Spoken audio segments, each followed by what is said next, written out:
میں آ کے اپنی پہچان کو ختم نہ کرو. انسان کے لباس سے اس کی پہچان ہے, انسان کے حلیے سے اس کی پہچان ہے, انسان کے جھنڈے سے اس کی پہچان ہے. ہمارا جھنڈا وہ ہے جو رسول اللہ نے ہمارے ہاتھوں میں دیا, صحابہ اور اہل بیت کو دیا. وہ سبز رنگ کا جھنڈا ہے. بولو کس رنگ کا جھنڈا ہے؟ سبز رنگ کا جھنڈا ہے. وہ نبی کا جھنڈا ہے, وہ اہل بیت اور صحابہ کا جھنڈا ہے.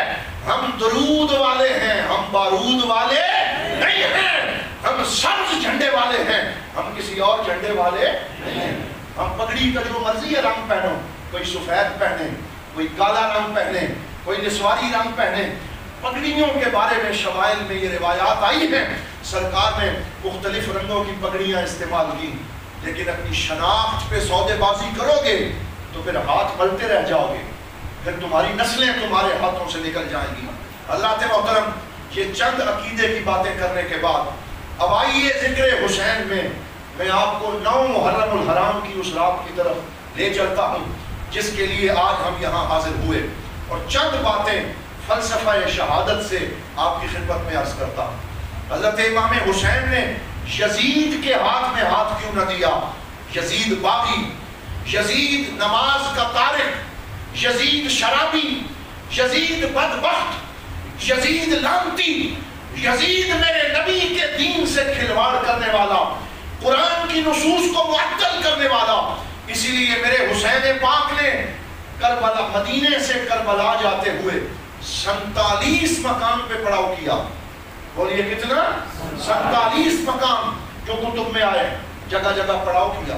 جہاں آپ پڑاؤ کرتے وہاں خطبہ دیتے, اور ہر خطبے میں یہ جملہ لازمی دہراتے, ان ہؤلاء قد ترکوا طاعت الرحمن ولزموا طاعت الشیطان. فرماتے میں ان کے خلاف کیوں نکلا ہوں؟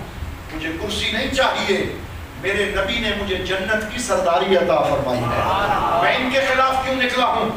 مجھے جائیداد نہیں چاہیے, مجھے میرے نبی نے دونوں جہان کے خزانے عطا فرمائے ہیں.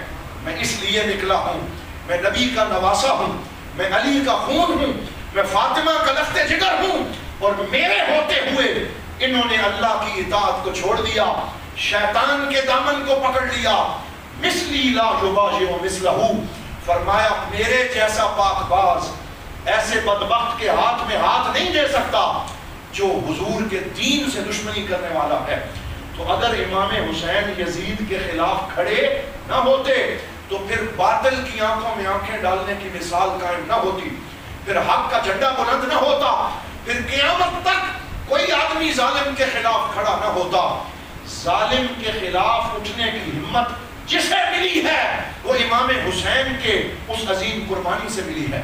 ابھی میں جناوالہ میں ایک جگہ عرض کر رہا تھا کہ نیلسن منڈیلا ساؤتھ افریقہ کا بادشاہ اور ساؤتھ افریقہ کا ریفارمر, انقلابی, جس نے 20 سال جیل کاٹی اور 20 سال تک جبر و استبداد برداشت کیا, لیکن جیل سے بھی اپنے لوگوں کو خط لکھتا رہا, ڈٹا رہا, جمع رہا, اور ساؤتھ افریقہ کی تاریخ کو اس نے بدل کے رکھ دیا. وہ مسلمان نہیں, عیسائی ہے. لیکن کسی نے اس سے پوچھا, اے نیلسن منڈیلا یہ بتا تجھے جیل میں یہ جرأت کہاں سے ملی, یہ حوصلہ کہاں سے ملا؟ تو نیلسن منڈیلا نے اپنی کتاب میں لکھا ہے, اس نے کہا میں نے لوگوں کو جواب دیا, مجھے حق کا ساتھ دینے اور باطل کے خلاف ڈٹنے کا حوصلہ مسلمانوں کے قائد حضرت امام حسین سے ملا. مجھے امام حسین سے یہ جرأت نصیب ہوئی ہے کہ باطل کی آنکھوں میں آنکھیں ڈالنا ہے. تو میں یہ جملہ آپ کو یاد کروانا چاہتا ہوں, جو اس پرانے یزید کے خلاف کھڑا ہوا اسے حسین کہتے ہیں, اور جو وقت کے نئے یزیدوں کے خلاف کھڑا ہو اسے حسینی کہتے ہیں. تو جو یزید کے خلاف کھڑا نہ ہو سکے, جو باطل کے خلاف للکار نہ سکے, بولو وہ حسینی ہو سکتا نہیں. آپ وہاں پہنچے, 9 محرم کی رات کو اپنے آوان و انصار کو جمع کیا اور ان سے فرمایا میں تم سے راضی ہوں, تم نے وفا کا حق ادا کر دیا, لیکن ان کی دشمنی میرے ساتھ ہے, تمہیں اجازت دیتا ہوں چلے جاؤ, اپنی زندگی جا کے گزارو, میں تم اپنے نانا کی بارگاہ میں تمہاری شفاعت کروں گا. حضرت حبیب بن مظاہر حضور کے سچے غلام اٹھ کے کھڑے ہو گئے, انہوں نے کہا یا امام الحسین اتریدنا ان نرجع الى المدینہ ونقول قد ترکنا ابناء رسول اللہ فی کرب و بلا وجئنا فرحین مسرورین. کہا ہے میرے امام علی مقام کیسی بات آپ نے کی ہے، ہم مدینہ چلے جائیں، ہم آپ کو چھوڑ دیں، ہم آپ کا دامن کرم اپنے ہاتھوں سے چھوڑ کے مدینے میں آرام کی نیند سوئیں. انہیں جا کے کیا کہیں کہ ہم نے نبی کی اولاد کو چھوڑ دیا، بے یار و مددگار ان کو چھوڑ کے واپس آ گئے، اپنی جانیں بچا کے آ گئے. ہمیں ان جانوں کی ضرورت نہیں ہے جو اہل بیت کے بعد بچی رہیں. جب تک ہمارے جسم میں خون باقی ہے، لا واللہ ما ترکنا کا، اللہ کی عزت کی قسم ہم آپ کو چھوڑیں گے نہیں، اور دشمن کو کبھی آپ کے تکلیف جسم کو پہنچانے نہیں دیں گے، ہم آپ کے ساتھ رہیں گے. پھر آپ نے اپنے ان دوستوں کے لیے دعا کے لیے ہاتھ کھڑے کیے. حضرت علامہ ابن کثیر نے بڑا پیارا جملہ لکھا، کہتے ہیں مجھے ایسے لگتا ہے کہ امام حسین نے 9 محرم کی رات اپنے حجرے میں اکیلے کھڑے ہو کے قرآن کی تلاوت اور دعا کرتے ہوئے گزاری، جیسے آپ کے نانا جان نے بدر کی رات عریش میں کھڑے ہو کے گزاری تھی. اپنے نانا جان کی یاد تازہ کر دی. حضور بھی ساری رات دعا کرتے رہے، کھڑے رہے، قرآن پڑھتے رہے، اور حضور کا نواسا بھی ساری رات اللہ کو یاد کرتا رہا. تو وہ لوگ سبق حاصل کریں جو سارا سال غفلت میں رہتے ہیں، قرآن کے قریب نہیں جاتے، نماز نہیں پڑھتے، بھنگ اور چرس کا سوٹا لگا کے علی کا پاک نام لیتے ہیں. انہوں نے مولا علی کی غلامی نشے میں ڈھونڈی، نعوذ باللہ، اور نشہ کر کے نعرہ لگانے کو انہوں نے حسینیت سمجھ لیا، بھٹک گئے، دین سے دور ہو گئے. ان کے چہروں کا نور چلا گیا، ان کے دل کا سرور چلا گیا. بھنگ اور چرس پی کے مولا علی کا نعرہ نہیں لگایا جاتا، قرآن کی محبت میں سرشار ہو کے مولا علی کا نعرہ لگایا جاتا. نعرہ تکبیر، نعرہ رسالت، نعرہ تحقیق، نعرہ حیدری، حسینیت. میری بات سنیں، ایک دفعہ یہ پھر نعرہ لگائیں گے. میں بھی بڑا لمبا سفر کر کے آیا ہوں اور گلا بھی متاثر ہے. اگر میں بول رہا ہوں تو آپ کو کیا مسئلہ ہے؟ ذرا ہمت کریں. نعرہ تکبیر، نعرہ رسالت، نعرہ تحقیق، نعرہ حیدری، حسینیت، سیدی مرشدی. ذات محترم حضرت امام علی مقام ساری رات قرآن پڑھتے رہے، ذکر کرتے رہے. وَقَدْ خَلَا بِنَفْسِهِ فِي خَيْمَتِهِ، ابن کثیر کے الفاظ ہیں، البدایہ والنہایہ، فرمایا ساری رات امام اپنے خیمے میں خلوت کی عالم میں بیٹھے رہے، تنہائی میں گزاری، ذکر کرتے ہوئے گزاری، قرآن پڑھتے ہوئے گزاری. اگر امام حسین نعوذ باللہ حکومت کی لالچ میں آتے تو جو حکومت کا لالچ رکھیں وہ قرآن نہیں پڑھتے، وہ کفِ افسوس ملتے ہیں، وہ روتے ہیں، وہ مشورے کرتے ہیں، وہ سازشیں کرتے ہیں. حسین کو اللہ کے پاک نبی نے وہ حکومت عطا فرمائی. فرمایا الحسن والحسین سیدہ شباب اہل الجنہ، میرا حسن اور حسین جنت کے جوانوں کے سردار ہیں. اپنے کسی اور حکومت کی ضرورت نہیں ہے. وہ تو اللہ کا ذکر کر رہے تھے، قرآن کی تلاوت کر رہے تھے. صبح ہوئی، فجر کی امامت امام حسین نے خود کروائی اور مصلی پہ کھڑے ہوئے فجر پڑھائی. فجر پڑھانے کے بعد یہ لفظ ہیں وَقَدْ لَبِسَ جُبَّةَ رَسُولِ اللَّهِ صلی اللہ علیہ وسلم. حضور کا جبہ نکالا، اسے اپنے جسم کے ساتھ چپٹایا، اوپر ایک سبز رنگ کی عبا وہ پہنی، نیچے جبہ حضور کا پہنا، اوپر دستار سرکار کی پہنی. حضرت مولا علی کی تلوار ذوالفقار اپنے ہاتھوں میں پکڑی. سیدہ زینب نے پوچھا بھائی جان یہ جبہ نیچے کیوں پہنا ہے، اپنے جسم سے مس کیوں کیا ہے؟ فرمایا اِنَّا اہل البیت لا تظہر عوراتنا علی الناس، فرمایا ہم نبی کے گھر والے ہیں، ہمارا جسم اور سطر کوئی نہیں دیکھ سکتا، اور میں نے یہ جبہ اپنے جسم پہ اس لیے پہنا ہے کہ جب یزیدی میرا لباس نوچ لیں اور میرے جسم سے لباس اتاریں تو میرے خون میں لت پت میرے نبی کا یہ جبہ میرے جسم پہ رہے اور مجھے اپنے نبی کے جبے کی برکت ملتی رہے. نعرہ تکبیر، نعرہ رسالت، نعرہ تحقیق،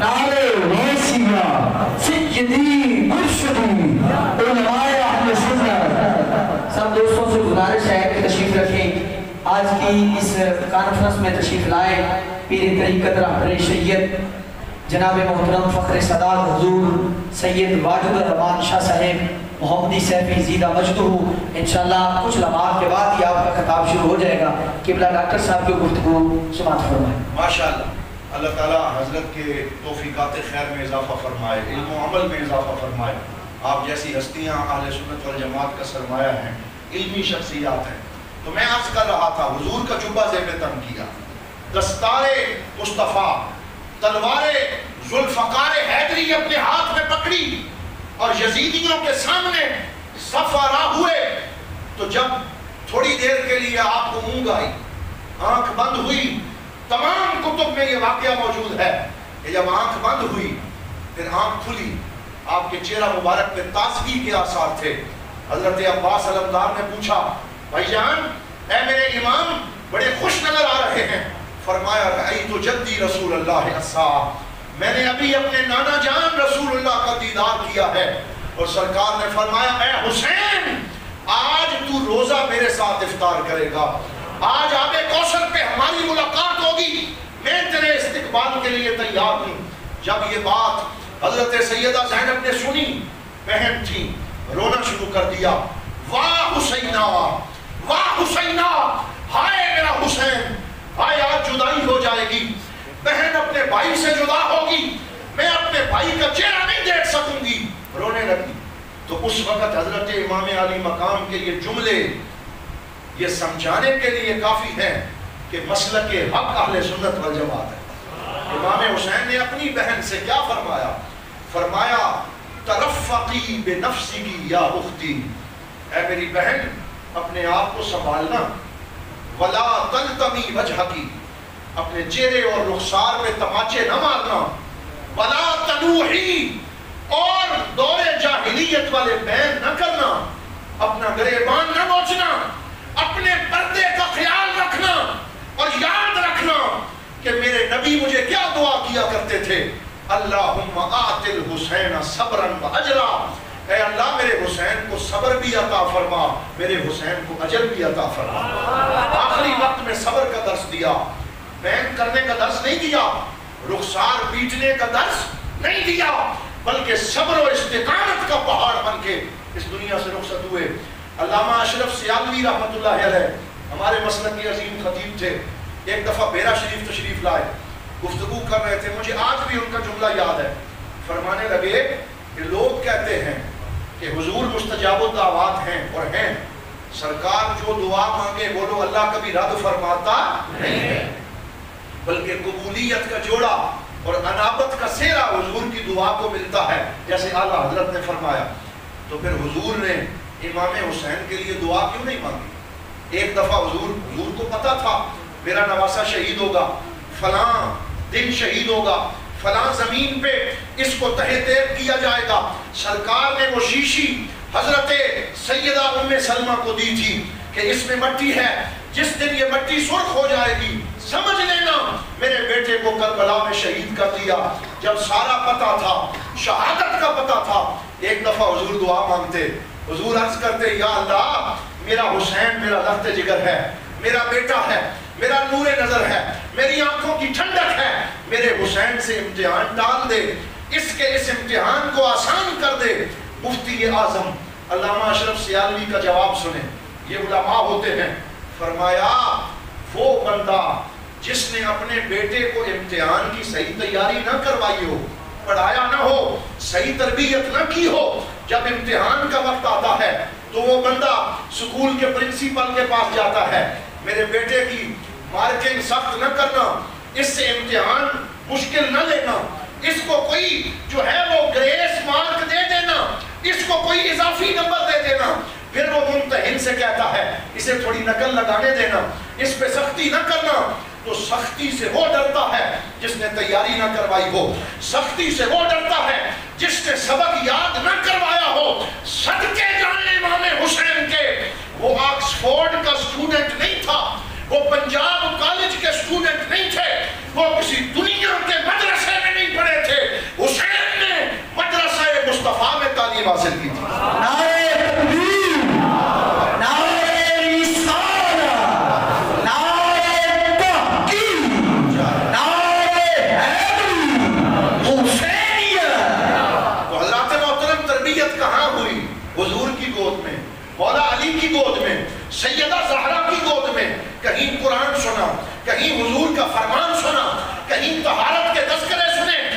سرکار سے تربیت حاصل کی، سبق یاد کیے، حضور نے اپنی زبان چسا چسا کے کربلا کی پیاس کے لیے تیار کیا، اپنی پشت پہ بٹھا کے کربلا کے اندر جوان مردی کے لیے تیار کیا، سبق خود یاد کروایا۔ اس لیے جب امتحان کی باری آئی تو حضور نے فرمایا اے میرے اللہ تیرے کرم سے اس بچے کو میں نے تیار کیا ہے، اسے میں نے سبق یاد کروایا ہے، اس کی تربیت میں نے کی ہے، اب میرے کریم تو جیسے چاہے اسے آزما لے، علی اکبر لے کے آزما لے یہ خوش رہے گا، علی اصغر لے کے آزما لے یہ انا للہ و انا الیہ راجعون پڑے گا، اس سے جتنی قربانیاں لینی ہیں لے لے، اونو محمد لے لے، ابو بکر بن علی لے لے، عمر بن علی لے لے، عثمان بن علی لے لے، اس کے بدن پہ جتنے حملے ہوتے جائیں گے میرا حسین صبر و رضا کا پیکر بن کے نظر آئے گا۔ پھر علامہ اشرف سیالوی فرمانے لگے، دوسری مثال دی، فرمایا ایک آدمی کے پاس جو سونے کی ڈلی ہو اس میں کھوٹ ہو، بولو اس میں کیا ہو؟ کھوٹ ہو، 2 نمبر سونا ہو، تو وہ کسی جوہری کے پاس جانے سے ڈرتا ہے، وہ کہتا ہے جوہری کے پاس جاؤں گا نا وہ اس کی صحیح قیمت نہیں لگائے گا، وہ کہے گا اس کو میں نے عیار پہ ڈالا ہے، اس میں کھوٹ ہے، اس میں ملاوٹ ہے، اس لیے وہ باہر بیچتا ہے، کسی ماہر جوہری کے پاس نہیں جاتا، لیکن جس کا سونا اصلی ہو، کھڑا ہو، خالص ہو، تیار ہو، وہ پھر ڈنکے کی چوٹ پہ شہر کے سب سے بڑے جوہری کے پاس جاتا ہے، کہتا ہے اس کو دیکھو، پرکھو، آگ پہ رکھو، اس کی کھوٹ کی آزمائش کرو، لیکن اگر یہ کھڑا نکلا پھر قیمت میں اپنی مرضی کی لوں گا، پھر قیمت میں اپنی مرضی کی لوں گا۔ میرے پاک نبی نے حسین کو تیار کر کے اللہ کی بارگاہ میں پیش کیا، یا اللہ یہ تیری عطا سے کھڑا سونا ہے، یہ فاطمہ کا خون ہے، یہ علی کا لخت جگر ہے، یہ میرا نور نظر ہے، اس نے میری پشت میں تربیت حاصل کی ہے، یہ اصلی سونا میں تیری بارگاہ میں حاضر ہے، جیسے چاہے اسے دیکھ لے، اسے آزما لے، اور اگر یہ کھڑا رہا پھر اس کے لیے صبر اور اجر بھی میں بڑا مانگتا ہوں۔ فرمایا ہے میرے نبی خوش رہ، تیرا سونا بھی اصلی، تیرا مال بھی خالص، تیرا حسین بھی سچا، اور ہم اسے جنت کی سرداری کا تحفہ دیتے ہیں۔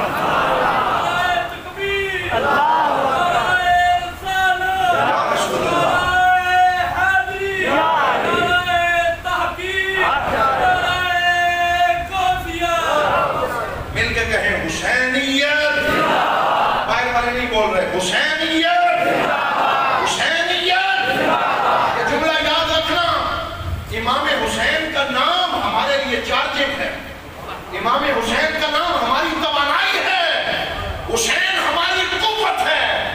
جن بدبختوں نے امام حسین کے پیغام کو بزدلی کا پیغام بنا دیا، جنہوں نے امام حسین کے نام کو صرف رونے کا استعارہ بنا دیا، جنہوں نے امام حسین کے ذکر کو لوگوں کا مورال ڈاؤن کرنے کا ذریعہ بنا دیا، انہوں نے حسین کے پیغام کو نہیں سمجھا۔ حسین کا پیغام بزدلی کا پیغام نہیں، بہادری کا پیغام ہے، موت کا پیغام نہیں، حیات کا پیغام ہے، یہ حیات جاویدانی کا پیغام ہے۔ میرے حسین کا پیغام جہالت کا پیغام نہیں، علم کا پیغام ہے، یہ قرآن کا پیغام ہے، یہ ذکر الہی کا پیغام ہے۔ اس لیے ہم نے امام حسین سے بزدلی نہیں سیکھی، بولو ہم نے حسین سے شجاعت سیکھی ہے، ہم نے بہادری سیکھی ہے، ہم سنیوں نے ان کے پیغام کو زندہ کرنا سیکھا ہے کہ امام حسین کا نام لے کے تو مردوں میں جان پڑ جاتی ہے۔ بات کو مختصر کرتا ہوں، پھر آپ آ گئے یزیدیوں کے لشکر کو دیکھا، اور علامہ فرماتے ہیں یہ تاریخ دمشق میں ابن عساکر لکھتے ففاضت عیناہ، جب یزیدی لشکر کی نظر پڑی تو آنکھوں سے آنسو جاری ہو گئے۔ حضرت سیدنا عباس علمدار رضی اللہ عنہ علیہ السلام فرمایا اتجزع من الموت یا اخی، اے میرے امام کیا موت یاد کر کے رونا آ گیا؟ تو امام علی مقام نے فرمایا لیس الحسین الذی من الموت یجزع، فرمایا حسین ان میں سے نہیں ہے جو موت کو یاد کر کے روئیں، حسین تو موت کی آنکھوں میں آنکھیں ڈالنے والا ہے، حسین تو شہادت کے پیغام کو سمجھنے والا ہے، شہادت ہے مطلوب و مقصود مومن، نہ مال غنیمت نہ کشور کشائی۔ میں نے تو شہادت کو اپنے نبی سے سیکھا ہے، حضرت امیر حمزہ سے سیکھا ہے، مولا علی سے سیکھا ہے، حضرت عمر فاروق سے سیکھا ہے، اپنے بھائی حسن سے سیکھا ہے۔ میں موت سے ڈر کے نہیں روتا۔ کیوں روتے ہیں؟ غم کیوں کرتے ہیں؟ آنکھیں کیوں ڈبڈبا گئی؟ فرمایا ہؤلاء سیدخلون النار بسبب قتلہم ایایا۔ فرمایا میں اس لیے رو رہا ہوں، یہ بد نصیب تھوڑی دیر میں اہل بیت پہ بے گناہ حملے کر کے خود جہنم میں جانے والے ہیں، جہنم کی آگ میں سڑنے والے ہیں۔ رحمت للعالمین کا نواسا اس لیے رو رہا ہے کہ کاش یہ جہنم میں نہ جاتے، یہ جنت میں جاتے۔ ارید حیاتہم ویریدون قتلی، میں ان کو زندگی کا پیغام دیتا ہوں، یہ جہنم کی طرف جاتے ہیں۔ یہ اس نبی کا نواسا ہے جس کے بارے میں سرکار دو عالم کے رب نے فرمایا وَاذْكُرُوا نِعْمَةَ اللَّهِ عَلَيْكُمْ إِذْ كُنْتُمْ أَعْدَاءً فَأَلَّفَ بَيْنَ قُلُوبِكُمْ فَأَصْبَحْتُمْ بِنِعْمَتِهِ إِخْوَانًا وَكُنْتُمْ عَلَى شَفَا حُفْرَةٍ مِّنَ النَّارِ فَأَنْقَذَكُم مِّنْهَا۔ وہ نبی جس نے جہنم کے گڑھے سے لوگوں کو چن چن کے جنت کی طرف بھیجا، آج ان کا نواسا بھی چاہتا ہے یزیدی جہنم میں نہ جائیں، یہ واصل نار نہ ہو۔ آپ روئے ان کے انجام کی فکر کر کے، پھر خطبہ دیا، فرمایا میں تمہارے نبی کا بیٹا ہوں، میں تمہارے نبی کا نواسا ہوں، میں وہ ہوں جس کو حضور اپنے کندھے پہ بٹھاتے تھے، میں وہ ہوں جسے سینے پہ لٹاتے تھے، میں وہ ہوں جس کی انگلی پکڑ کے چلتے تھے، میں علی کا بیٹا ہوں، میں فاطمہ کا خون ہوں، مجھے پہچانو، یہ جرم نہ کرو۔ لیکن جب وہ باز نہ آئے پھر سلسلہ قتال شروع ہوا، ایک ایک کر کے سارے حسینی جانثار کٹتے رہے، شہید ہوتے رہے۔ حضرت علی اکبر کی باری آئی، آپ نے اپنے پاک نبی صلی اللہ علیہ وسلم کی طرح آپ کی داڑھی مبارک سینے پہ چھائی ہوئی تھی، اور 18 سال کی عمر میں جو حضرت علی اکبر کو دیکھتا تھا اسے دیدار مصطفیٰ نصیب ہو جاتا۔ حضور کی تصویر تھے۔ حضرت امام علی مقام سے اجازت لے کے کربلا کے میدان میں گئے، رجز پڑا انا علی ابن الحسین ابن علی نحن وبیت اللہ اولا بالنبی۔ فرمایا میں علی بن حسین بن علی ہوں، اللہ کی عزت کی قسم ہم نبی کے زیادہ حقدار ہیں۔ سترون الیوم ستری من ابی، فرمایا آج تم دیکھو گے میں اپنے نانا کے دین کی حفاظت کیسے کرتا ہوں۔ پھر آپ لڑے، ڈٹ کے جہاد کیا، یزیدیوں کی صفیں الٹ کے رکھ دی، انہیں واصل جہنم کیا۔ جس طرف آپ جاتے لوگ کہتے علی کا خون آ رہا ہے، حسین کا بیٹا آ رہا ہے۔ ایک دفعہ میدان جنگ کا نقشہ پلٹ کے رکھ دیا۔ حیرانگی کی بات ہے، مولانا کوثر نیازی اگرچہ کسی مسلک سے تعلق رکھتے تھے لیکن بڑی اچھی باتیں کرتے تھے۔ ایک دفعہ میں نے ان کی زبان سے سنا، فرمانے لگے دنیا میں حق و باطل میں مارکے کی جو فتح و شکست ہے اس کا معیار یہ تھا کہ جب جنگ ہوتی تو جو فوج مورچہ جیتتی وہ مارکا جیتتی، سمجھیں؟ جو مورچہ جیت جاتی وہ مارکا جیت جاتی۔ کہتے ہیں پوری انسانیت میں امام حسین کی یہ جنگ واحد جنگ ہے کہ مورچہ یزید نے جیتا ہے، مارکا حسین نے جیتا ہے۔ سبحان اللہ۔ بولو مورچہ کس نے جیتا؟ یزید ظاہری طور پہ، لیکن مارکا کس نے جیتا؟ حسین نے جیتا۔ حضرت علی اکبر آپ جب داد شجاعت دینے کے بعد گرے تو آپ کے والد گرامی ان کا جوان لاشا اٹھانے کے لیے گئے۔ حضرات محترم، میں جب یہ ذکر کرتا ہوں تو پھر زبان میں سکت نہیں رہتی، پھر دل جو ہے وہ سینے سے باہر آنے لگتا ہے۔ میری اپنی زندگی کا واقعہ ہے۔ ایم ایچ اسپتال راولپنڈی، میں اپنے ایک عزیز کے ساتھ وہاں گیا تھا، یہ 2 سال پہلے کی بات ہے۔ میرے ہوتے ہوتے ایک نوجوان 15-16 سال کے لڑکے کو لایا گیا جسے کرنٹ لگا تھا اور وہ بالکل آخری سانسیں لے رہا تھا۔ اس کی جوان بہنیں ماں اس کے ساتھ تھی، ایمرجنسی وارڈ میں اسے ڈالا گیا اور تھوڑی دیر کے بعد ڈاکٹر باہر نکلے، ان کے چہرے پہ مایوسی تھی اور وہ کہہ سکے ہم آپ کے بیٹے کو نہیں بچا سکے۔ وہ اس دنیا سے چلا گیا، میں نے اس بہن کی جو چیخیں سنی اور اس ماں کا جو نالا سنا اور اس باپ کے جو آنسو میں نے دیکھے، جس کی جوان جمع پونجی بجلی کا کرنٹ لگنے سے اس کے ہاتھوں سے نکل گئی، اللہ کی عزت کی قسم دل دہل اٹھا کہ دیکھو ان کا جوان بیٹا چلا گیا۔ انہیں کوئی پتہ نہیں تھا وہ منہ سے کیا کہہ رہے ہیں، یا رائے ضبط نہیں تھا، چیخیں آسمان سے لگ رہی تھی۔ اس دن میں نے چشم تصور میں اپنے دل میں سوچا اس کا ایک جوان گیا، ماں نے اپنے ہوش کھو دیے۔ اے حسین تیری ہمت اور جرأت پہ سلام کہ تو اپنے 72 دے کے بھی تیرے ماتھے میں شکن نہیں آئی، بلکہ تو ہر دفعہ کہتا ہے اللہم فاشہد، اے اللہ تو گواہ رہنا میں نے اپنی یہ قربانی پیش کر دی، میں نے تیرے نبی کے دین کو یہ خون بھی دے دیا۔ یہ حوصلہ کہاں سے آیا، یہ جرأت کہاں سے آئی، یہ استقامت کہاں سے آئی؟ کہتے ہیں علامہ ابن عساکر کہ 56 سال حضرت امام حسین کی عمر تھی جب آپ نے اپنے جوان بیٹے کے لاشے کو اٹھانا چاہا۔ آپ کی داڑھی میں کوئی بال بھی سفید نہیں تھا، سارے بال کالے تھے، زلفیں کالی تھی حضور کی طرح، بالکل خوبصورت زلفیں تھی۔ لیکن جب حضرت علی اکبر کے لاشے کو اٹھا کے خیمے تک پہنچایا، غم کا وہ پہاڑ امام حسین پہ ٹوٹا۔ منہ سے تو کچھ نہیں بولے لیکن داڑھی کے بال اتنی دیر میں سفید ہو گئے، اتنی دیر میں داڑھی کے بال مبارک سفید ہو گئے، غم اندر ہی اندر اتر گیا۔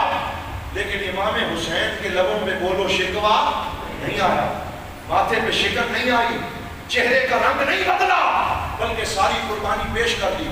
حضرت علی اصغر کو اپنی گود میں اٹھایا، ایک یزیدی کا تیر پہ وسط ہوا، ان کے پاک خون کو اپنے چلو میں بھر کے آسمان کی طرف پھینکا اور فرمایا یہ ایک نشانی باقی تھی، اسے بھی تیری بارگاہ میں پیش کرتا ہوں۔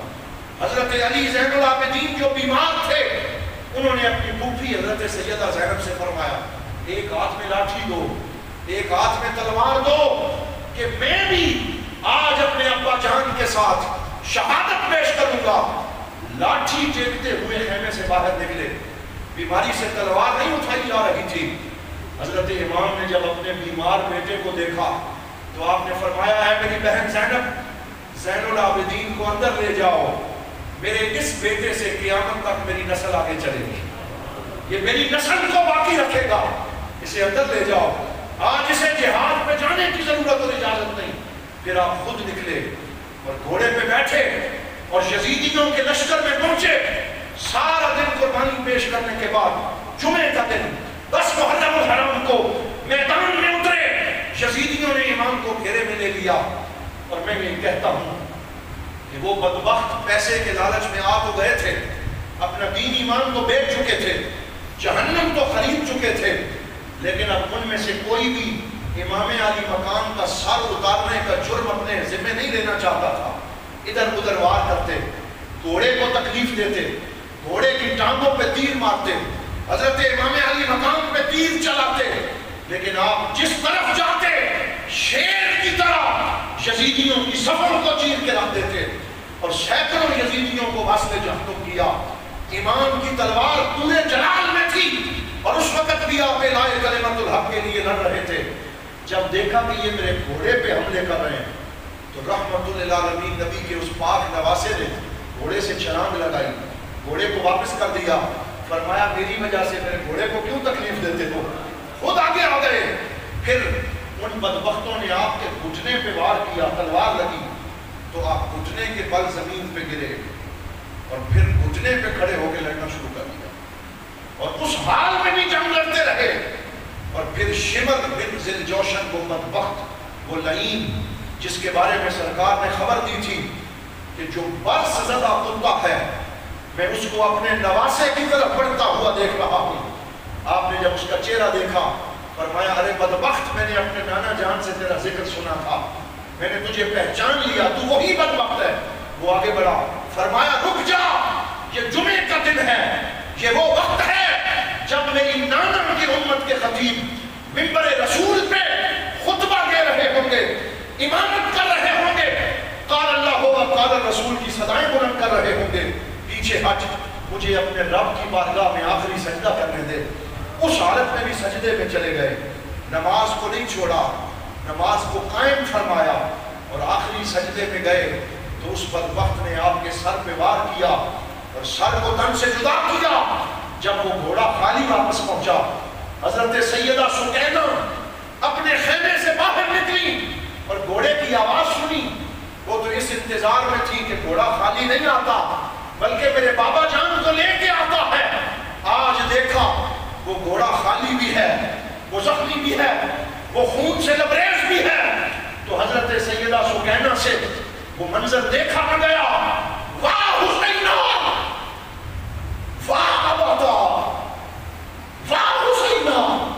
حضرت امام علی مقام کو یاد کر کے بیٹی رونے لگی اور چیخیں نکل گئیں اور یارائے ضبط نہ رہا، اور حرم کی بیویاں باہر نکلی تو دیکھا کہ گرد ہے اور اس گرد میں امام علی مقام کا سر جدا ہے، تن جدا ہے، اور وہ عجیب منظر انہوں نے دیکھا کہ حضور کے جبے میں امام ملبوس ہیں اور خون حسین سے وہ زمین رنگین ہے، اور سامنے آسمان پہ یہ شعر لکھا ہوا ہے خونی شکل میں، اترجو امت قتلت حسینہ شفاعت جدہ یوم الحسابی۔ ارے یہ بدبخت لوگ کیا اس بات کی امید رکھتے ہیں کہ جنہوں نے حسین کو شہید کر دیا کہ اب انہیں حسین کے نانا کی شفاعت ملے گی؟ بھول جائیں، اب انہیں حسین کے نانا کی شفاعت نہیں ملے گی، شفاعت سے معروم ہو گئے، رحمت سے دور ہو گئے، اور جس سر کو انہوں نے کاٹا انہوں نے سمجھا اب یہ سر جھک جائے گا، اب یہ سر نگون ہو جائے گا، لیکن یہ منظر دیکھ کے وہ حیران تھے کہ یہ سر کٹ کے بھی سر بلند ہے، یہ سر کٹ کے بھی بلند اور اونچا ہے، اور کربلا سے لے کے شام تک وہ لٹا پٹا کاروان، اس کے اندر دور سے جب دیکھا جاتا تھا تو سب سے اونچا سر امام حسین کا نظر آتا۔